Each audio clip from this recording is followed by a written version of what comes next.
વરસાદ થયો છે એટલે આગામી 24 કલાકમાં રાજ્યના ભાગોમાં વરસાદી ઝાપટા વધી શકે છે। આ ઉપરાંત તારીખ 8 થી 14 રાજ્યના ઘણા ભાગોમાં સારો વરસાદ થવાની શક્યતા રહેશે, જેમાં દક્ષિણ ગુજરાતના ભાગમાં ભારેથી અતિભારે વરસાદ થવાની શક્યતા રહેશે। દક્ષિણ સૌરાષ્ટ્રના ભાગોમાં પણ વરસાદ થવાની શક્યતા રહેશે। ઉત્તર મધ્ય ગુજરાત, પૂર્વ ગુજરાત, સાબરકાંઠા અને લગભગ કચ્છના ભાગોમાં વરસાદ થવાની શક્યતા રહેશે। કચ્છના કેટલાક ભાગમાં ભારે વરસાદ થવાની શક્યતા રહેશે।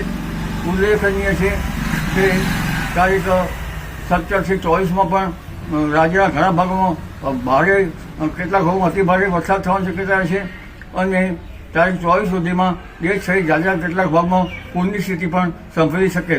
તારીખ 15મી ઓગસ્ટથી એટમોસ્ફિયરિક વેવ સાનુકૂળ બનતા બંગાળના ઉપસાગરમાં સિસ્ટમો સક્રિય થશે, જેના કારણે લગભગ ગુજરાતના ભાગોમાં સારો વરસાદ થવાની શક્યતા છે।